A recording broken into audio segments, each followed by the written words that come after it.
tunajaribu kuzungumzia kuhusu tukio lililo mbele yetu la uchaguzi wa viongozi. Sasa uzoefu unaonyesha kwamba uchaguzi ukishafanyika, yako maeneo ambayo huwa yanaathiriwa na matokeo ya uchaguzi. Lakini mara nyingi maeneo hayo unaweza kukuta kwenye mchakato wa uchaguzi yanakaa mbali. Kuna watu huwa hawaendi kupiga kura, wanasema watachagua viongozi watakaowachagua. Lakini uongozi huu utakapoanza kufanya kazi, wao wanaweza kawa ni miongoni mwa wanaoathirika kwanza. Sasa nataka tujaribu kutumia dakika chache kuona watumishi katika kata ya Iniho tunahusika vipi au tumejishirikisha vipi katika kuandaa upatikanaji wa viongozi bora kwenye kata yetu. Ninajua hatutakiwi kufanya kampeni kwamba tunataka safari hii diwani awe fulani. Hatutakiwi kufanya hicho kitu, ni kosa kama watumishi. Hatutakiwi kusema tunataka mbunge awe fulani. Hatutakiwi tufanye hilo, ni kosa kama watumishi. Lakini je, kwa utaalamu wetu tulio nao kwenye kata yetu, tumechukua hatua kiasi gani kuwaelimisha wananchi juu ya umuhimu au kuwaelimisha wapiga kura? Hata sisi ni wapiga kura, lakini mnafahamu michakato ya upatikanaji wa viongozi. Tunajihusisha kwa kiasi gani kuwaelimisha wananchi ili wasifanye makosa katika kutuletea viongozi ambao tunawahitaji kwa maendeleo ya kata yetu? Mara nyingi tunajiweka pembeni. Hili mimi nimeliona kwenye maeneo mengi, mheshimiwa diwani. Kwenye maeneo mengi watumishi hatuhusiki. Tukihusika tunajihusisha katika namna ya kupiga kampeni. Sasa ukishaingia kupiga kampeni kwamba tunamtaka kiongozi fulani, tayari utakuwa umekwenda kinyume na maadili ya utumishi wako. Lakini ukitumia utaalamu wako kuelimisha wananchi, kwa sababu hawa wapiga kura mara nyingi walio wengi wanaingia kwenye zoezi la kupiga kura wakiwa ama hawana elimu sawasawa ya namna gani tupate viongozi, ama wanaingia wakiwa wameshawishiwa. Na wakiingia kuchagua viongozi kwa kushawishiwa, maana kiongozi yeyote aliyeweza kushawishi kwa njia ambazo sio halali atachaguliwa kuwa kiongozi.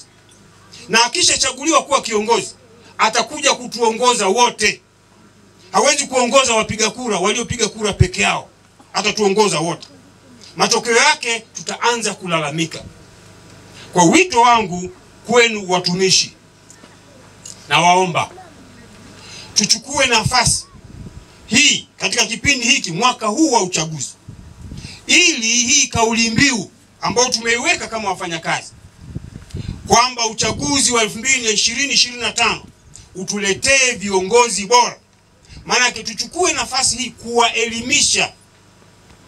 kuelimisha jamii. Unajua, ukifika kwenye vijiji au kwenye kata, watumishi tunawahesabu kama wataalamu wetu ambao tunaamini kwamba wana kitu cha ziada ambacho wanaweza wakakileta kwetu. Mna nafasi yenu, mna heshima kubwa kwamba amezungumza mkuu wa shule Mwakauta. Hapana, amezungumza jambo ambalo lazima litakuwa na maana kwetu kama wananchi. Lakini tusikae kimya tukasubiri yakafanyika halafu yakaharibika, mwishoni tukaanza kulalamika.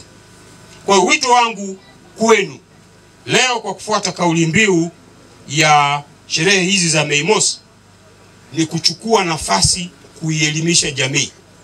Kwanza wajitokeze kupiga kura. Sasa hivi kuna uboreshaji wa daftari la mpiga kura. Watu wanaweza kawa hawaelewi kinachoendelea. Ni wajibu wetu kama wataalamu kuwahimiza waende wakatekeleze zoezi hilo la uboreshaji daftari la wapiga kura. Lakini wakishafanya hivyo, waende wajitokeze kupiga kura. Kuna usemi unaosema viongozi wabovu huwa wanachaguliwa na raia wema ambao hawajaenda kupiga kura. Nirudie au niongeze sauti? Viongozi wabovu wanachaguliwa na raia wema ambao hawajaenda kupiga kura. Manake wewe usipoenda kupiga kura usifikiri kiongozi hatachaguliwa. atachaguliwa tu. Lakini atachaguliwa kiongozi wa namna gani, hiyo utegemee matokeo yoyote. Kwa hiyo tuwahimize wananchi wetu wajitokeze kupiga kura, lakini tuwahimize wananchi wetu kuchagua pasipo kushawishiwa na rushwa ya aina yoyote ile. Kwa sababu rushwa daima ni adui wa maendeleo.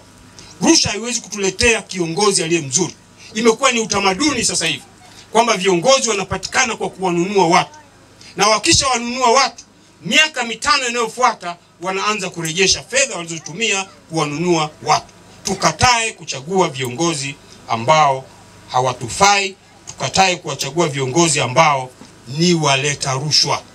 Sasa mimi siwezi kukufundisha kwamba akikuletea pokea, lakini chagua kiongozi ambaye unafikiri ni makini. Tunahitaji tuchague viongozi bora na sio bora viongozi.